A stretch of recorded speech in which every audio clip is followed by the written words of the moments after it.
Hi, it's me again with Corel Draw Tips and Tricks. I'm going to show you how to do this right here, two different ways, in the way I prefer it, in the way that most people do it. So I'm going to make this framework. I'm just going to draw a rectangle, and I'm going to make it, let's make it 3.5 inches. Okay. So my ratio is unlocked. And I am going to set my nudge factor on, with nothing selected, 3.75. And I'm going to hit the plus key and the duplicate key. I want to make 5 of them. Now what I'm going to do is I'm going to take the two center ones by holding down the shift key. I'm not getting the center. And I'm going to, with the ratio locked, I'm going to make it 110% taller.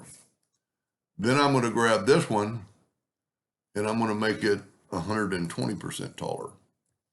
And I get that right there. Now you have to group them together, and I'm going to group them together and then hit, sorry about that. Then I'm going to hit P just to put them in the center of the page. So there's two ways to do this. I'm going to make a duplicate of my picture and I'm going to put it in the center of the page. Now I'm going to make my picture quite a bit smaller. So, well, you know what? That would be that's pretty good right there. So if you select them, both items, you've got two objects selected. I'm just going to intersect it. And I get that picture right there. Well, I get this picture right here. That's the way I do it. The reason I do it that way is I think it's just as good, and I still have my picture.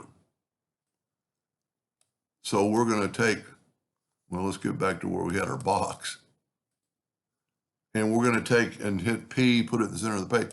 This way you don't have to have it covering the photo. But I've got my picture selected. I'm going to go to go to Object and Power Clip, Inside Frame. And because it's grouped together, I'll get that right there.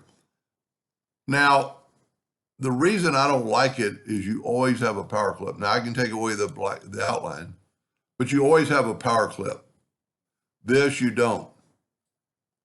They're exactly the same, but later on, if you want to change something, you still get this power clip. Now you can go and even go finish, but you still got a power clip. Now within this, you can edit it and you can change the content and select the contents and see how it's kind of selected, and you could change everything.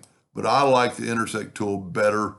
Because if you get rid of this, if you go like, one, you can center the content, but that's only when you're really ready to go. But I like it because when you intersect it, you still have your picture. So if we take this right here and just put it around the tree and the person, select them both and intersect, you still have your photograph. You haven't lost your photograph. When you power clip it, it's gone. And you could do, several shapes with the same thing to see what you like. Anyway, hope that helped a little bit. Thank you for watching.